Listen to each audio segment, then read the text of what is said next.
Hi there. This is a quick news update for House of the Dragon. That showrunner Ryan Condal just did a co-interview with George R. R. Martin himself in Vanity Fair. And chief thing they talked about was the reaction that in the first episode they reveal that, as we've heard rumors about for months, turns out that the Targaryens were having prophetic dreams, and the secret reason that Aegon the Conqueror himself invaded Westeros, united the Seven Kingdoms, forged the Iron Throne, is he had a prophetic dream that the White Walkers were going to come back someday, and he had to unite the world of men to be a strong, united front for their eventual return to fight them off. Now, we've heard rumors of specifically that scene for months. I mean, it's early last year was when I started hearing the leaks about it. But like I said, people going, oh, the book fans are going to freak out about this. They're going to say it's heresy. Well, Martin himself bizarrely started suggesting that when Fire and Blood came out, that like a month before, I posted clips of this, there was a promo video where he said, some speculate that Aegon had a hint that the White Walkers would come back, and that's why he really did this. And no one speculated on that. George, that's what got us all thinking. So the book fandom really exploded over that when Martin himself said it 4 years ago, but it's reviving something we all remember from 4 years ago. It's not a new thing, and whatever's happening, it's very clear this isn't, oh, the TV show inventing something. Martin himself was saying it purely in the context of a book he was writing 4 years ago. And in this thing, Condal just quickly says, people are always yelling at me about stuff in general, and then they started talking about the prophecy. He says, people are always yelling at me, but all this is George, is the way he said it, and they're trying not to be too specific, all of this, by which he was referring to the prophecy. And then Martin started talking about the prophecy stuff, and he didn't say that much specific. You know, he was being intentionally evasive, or at points would flat out say, when they asked, well, is this something from the next 2 unwritten books, he'd say, I can't really give that away. Another issue is, okay, so if you're, oh, the TV show's inventing stuff, this came from Martin. Some people might accuse him of inventing it late. I don't think he invented it that late, and it's a question of how late. Like, maybe that's a question we'll have. Is this something he thought about since the first book, and just never told us, much as he knew who Jon Snow's mother secretly was in the first book, right? Is this something he's been planning since then, or at least since book 3 or so? Or is this something he thought of 7 years ago, which is after the 5th book was written?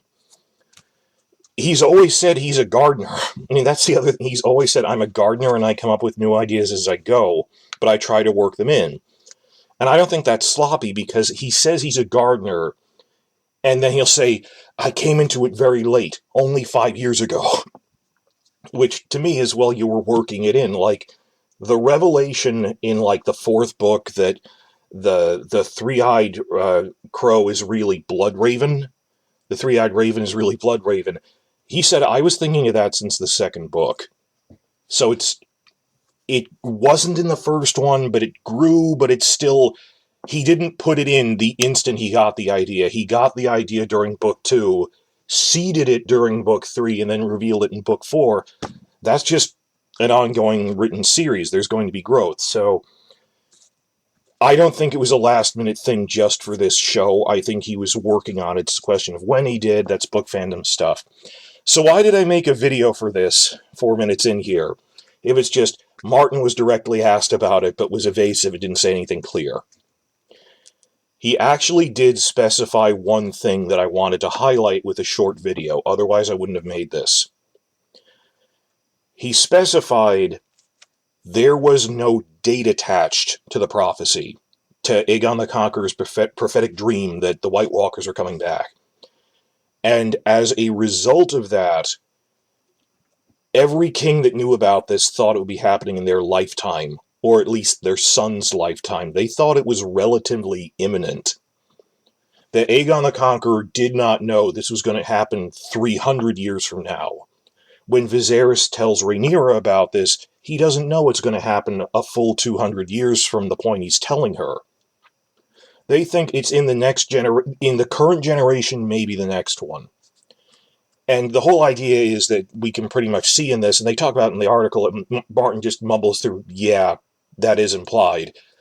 because Rhaenyra suddenly gets killed, she never had a chance to tell her children about it, or Aegon III wasn't the heir at the time, and then the other ones got killed off really quickly, that because of the dance, knowledge of this prophecy was lost.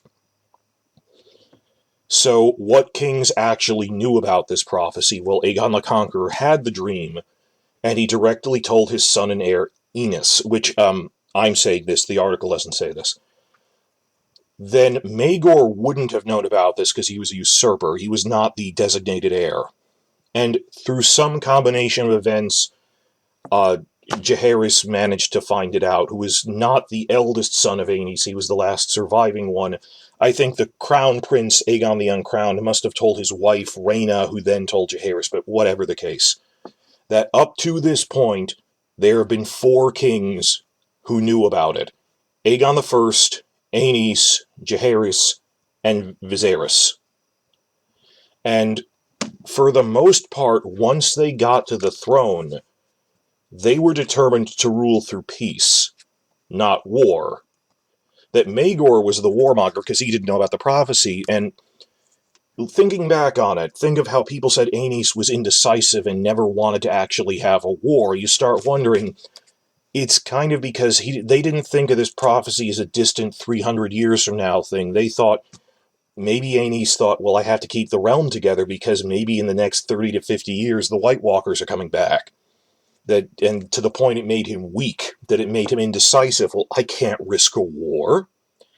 And that ties into that other question, which we've been talking about for a while, of why was Aegon the Conqueror, once he realized he couldn't conquer Dorne quickly, he gave up, and then was very determined to maintain peace with them. That whole thing where they sent a letter to him and no one knows when it said, and everyone treats it almost as an article of faith that, oh, the letter must have said that Rhaenys survived her fall from Meraxes when it was killed in midair. Nothing could have survived a fall from that height. It's physics. And even in the book it says, I always thought, well, the more probable thing is it says, or maybe some people think the letter he was sent said that something like, very specific details on, we know this is where your son's bedroom is, we will hire a faceless man to kill him unless you stop. Something like that, of just a very specific threat of, we will kill your crown prince if you keep fighting us. What if it was something along the lines of, hey, our spies in the Red Keep have found out that you're secretly worried about the White Walkers coming back, and guess what? All the other kingdoms are north of us. We would keep fighting just to keep a second front, that you would be, weakened and unable, you'd have to divide your military between the north and the south. If it was a threat coming 300 years later, Aegon wouldn't have cared. But it's that specific thing that he thought they were coming back either in his lifetime or his son's lifetime. He thought it was relatively imminent. Is what, if you threaten anything like, we will not stop fighting, we will fight tooth and nail guerrilla war just to screw with you, because we know you think the White Walkers are coming back, and guess what? That's a second front that will lessen the pressure on us.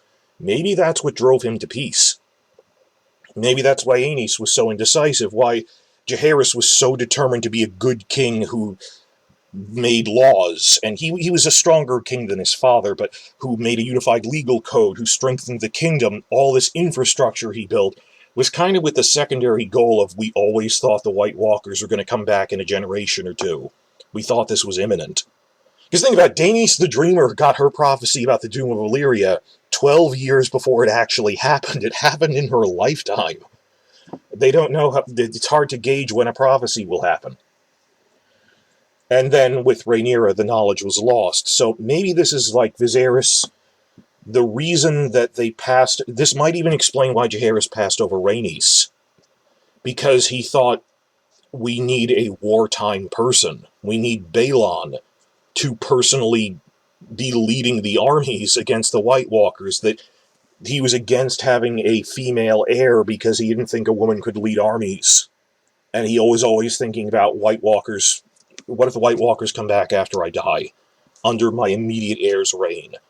So he always kind of wanted Viserys. So I'm just speculating on this, but all stemming from Martin specifying they thought this was imminent and would come either while they were alive, each king, or at least during their son's lifetime. So it's this big thing where Viserys is going, not just Rhaenyra, you need to preserve the realm for posterity for the next 200 years, but I think you're strong enough to lead humanity if, and it's an if, the White Walkers come back in your lifetime, you need to personally lead everyone. It's not just as a caretaker for 200 years from now. That puts context on the actions of the first 4, 5 Targaryen kings, not counting Maegor because he didn't know. And that's quite a big detail Martin gave there, and it frames all the other actions of the first century of kings in a different light. Now, they said 4 different things in this. That was the first and big one, so I started with it. Ryan Condal confirmed that Martin hired him to work on this in September of 2018.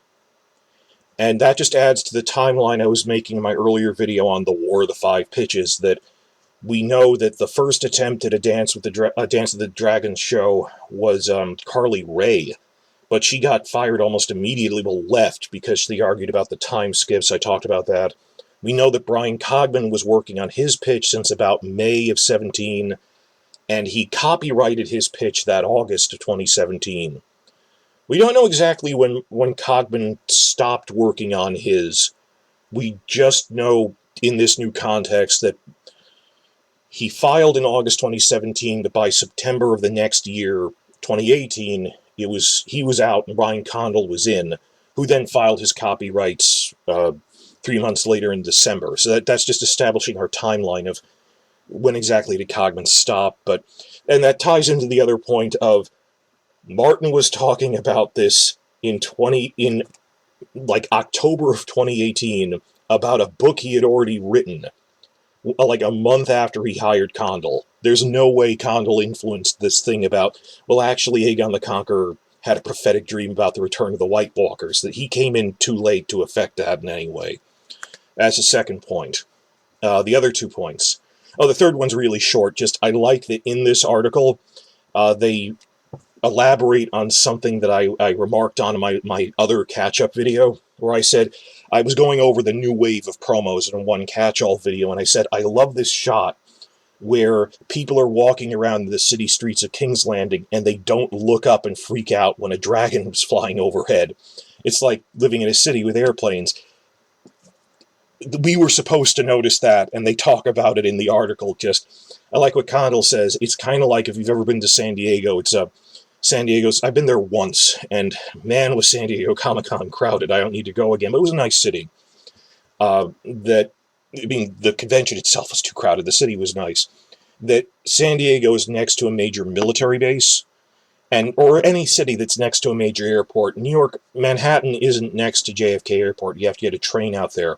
But even then, there's like helicopters overhead all the time. That in the article, he likens it to being in San Diego, and it's next to a military base, that there's always Ospreys and other military vehicles flying overhead, and that new people to the city would be pointing at them, and he'd be there going like, well, yeah, we see those all the time. It's like, it's what I said in the other video, that, yeah, they point out, Condal says in this, it's like being in a city and you tune out all the airplanes and helicopters.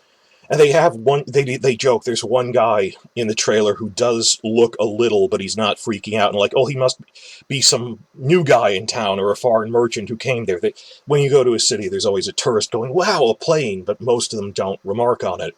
And apparently they had all this behind-the-scenes stuff of how, Emily Carey talked about this in the article briefly, of a separate article, how should we react around dragons, because this isn't, oh my god, dragons who are semi-mythical in the War of the Five Kings and Game of Thrones. It's, these people see dragons all the time, at least in King's Landing. They're an amazing animal, but it's sort of like living near a zoo or something, that you would not freak out about them, but they're dangerous, but their rider can help. Or like if you've never been around live horses before or something, and you go to a farm, do you freak out or not? But they worked out, how should we react around the dragons? I like that Martin himself specified, closing out on that note, people in King's Landing, dragons are a common sight because of the dragon pit. Also Dragonstone, which should now have like small folk and villages on it, because it's a whole island. The TV show cut that short before, that if you're on Dragonstone, dragons are a common sight. It's where they breed. It's their home. Even Driftmark, he pointed out, there's enough dragons there because Rhaenys, Laena, and Laenor have dragons that people don't react to seeing a dragon overhead, or they don't freak out about it. Martin specified, but if we, had a dragon go to Casterly Rock and Lannisport, they don't see dragons a lot there, they would react that way. Not that one does during the war. But he then specifically says, word for word, if they went to, Casterly Rock, or if they went to Winterfell, which actually, quote, in a later season one does. I assume it's got to be, like I said, season 2 premiere is going to be Jake Velaryon going to the Eyrie and then Winterfell to treat with the Arryns and the Starks. That Rhaenyra's oldest son flies to Winterfell on a diplomatic mission. And that, yes, when they go to Winterfell, people will be freaking out of, oh my god, it's a dragon, because it's not King's Landing where they see them all the time because of the Targaryens. So that's fun that they thought that out. Read the article on this. Fourth and last point, I originally wanted to say the second, but I was trying to keep the runtime. I'm just dashing this off audio only. Fourth point I like is they remarked on that the thing most people were talking about from the premiere episode is that they don't sugarcoat that Rhaenyra's mother dies in childbirth to a son that lives a matter of hours. That there's this, he's not stillborn, it's a cradle death in a matter of hours. And yeah, that's, I don't think it was meant, we'd have to see how it's done, but that they don't shy away from it.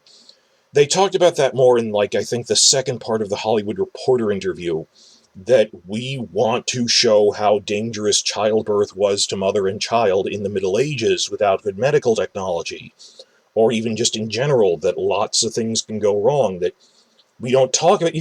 Ice demons aren't scary to real people, okay, because they're not real. It's what TV Tropes calls adult fear, that what is scary are real-life stories of newborns dying in the prenatal care unit. Because it happens. So it's called adult fear. It's real. Not ice demons and magic. So the fact that it isn't some over-the-top killing everyone at a wedding, but his wife, the queen, dies in childbirth, is horrific because it's very realistic. And they don't shy away from it. We'll have to see how they film it. If it's, the reports I've heard liked it, that said, it's not gratuitous blood and stuff or anything, but they're not shying away from that. But they've talked about that before. Multiple characters in the first season die in childbirth, or nearly die in childbirth, or have stillbirths. And because that's what happened in the books.